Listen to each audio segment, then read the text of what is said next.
नमस्कार। संभल की शाही जामा मस्जिद का अब क्या होगा?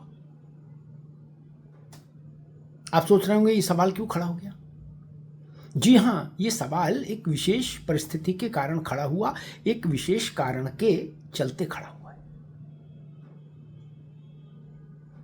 सुप्रीम कोर्ट में संभल मामले की सुनवाई चल रही है, जिसे मुस्लिम पक्षकारों ने दायर किया है मुकदमा। प्रायोजक हैं cancer healer centre new beginning. और उन्होंने कहा कि भाई सरकार वहां मस्जिद के आसपास भौगोलिक स्थितियों में परिवर्तन कर रही है। तो उत्तर प्रदेश की सरकार से सुप्रीम कोर्ट ने हलफनामा मांगा था और कहा था कि स्थिति वहां भौगोलिक स्थिति क्या है, कुआं अंदर है मस्जिद के कि बाहर है, या अंदर और बाहर दोनों के बीच में है। इन सब पर उत्तर प्रदेश का शासन, उत्तर प्रदेश की सरकार शपथ पत्र के साथ सुप्रीम कोर्ट में अपनी बात कहे। कल उत्तर प्रदेश की सरकार ने हलफनामा दायर कर दिया, एफिडेविट दायर कर दिया और शपथ लेकर हलफ उठाकर उत्तर प्रदेश की सरकार ने जो कुछ कहा है वो चौंकाने वाला है। और उसके चलते ये सवाल खड़ा हुआ है कि अब शाही जामा मस्जिद का क्या होगा। राज्य सरकार ने सुप्रीम कोर्ट में कहा कि जिस कुएं को लेकर विवाद है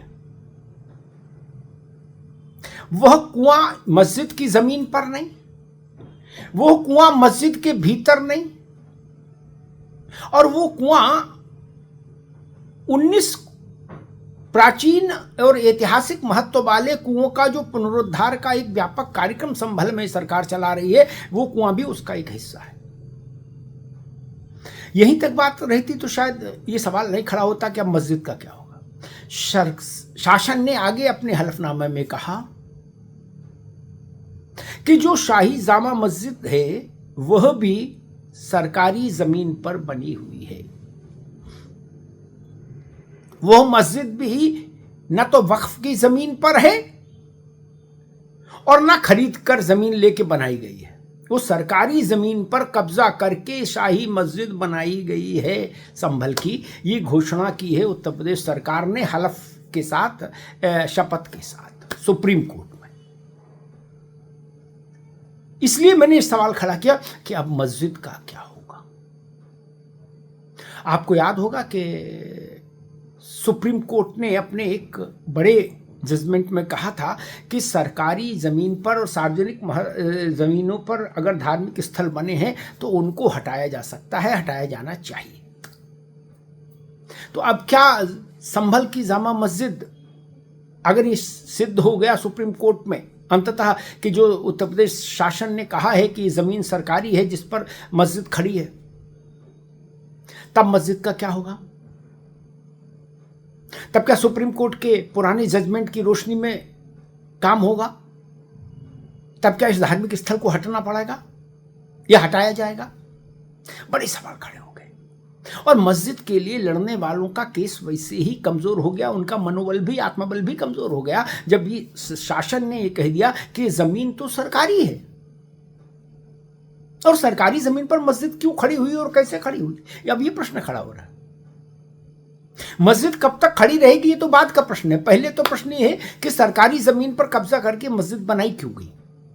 ये वही मस्जिद है जिसको लेकर 3 महीने पहले दंगा हो गया था संभल में, पुलिस पर हमला कर दिया गया था, गोलियां चलाई गई थी, आगजनी की गई थी, गलियां की गलियां पत्थरों से पाट दी गई थी, हजारों की संख्या में पत्थरबाज सड़कों पर उत्पात मचा रहे थे।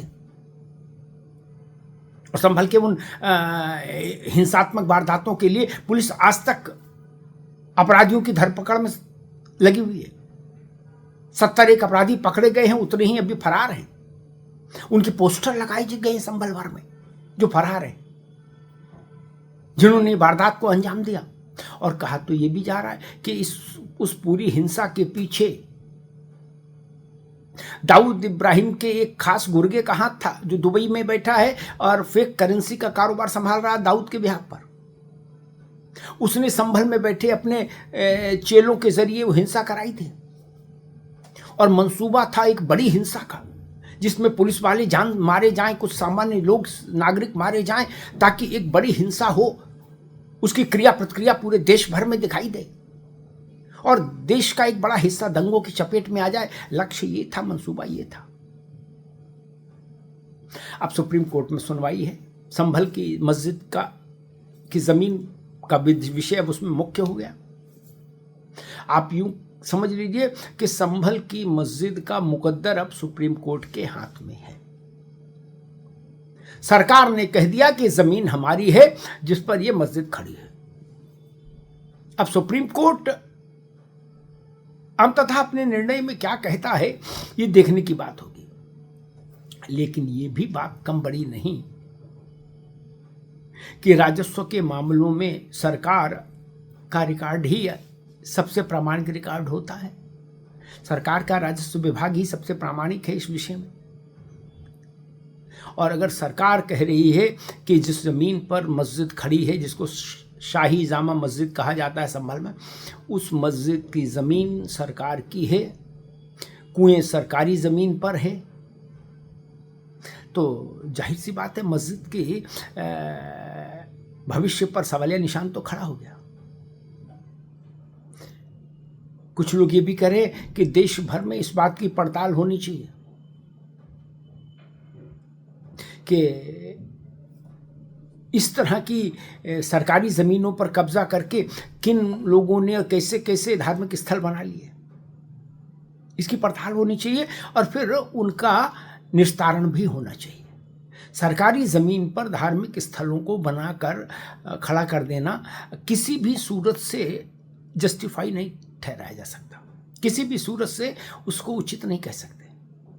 तो क्या अब इसकी शुरुआत संभल से होगी और क्या जामा मस्जिद के भविष्य को लेकर अब सवालिया निशान खड़ा हो गया है?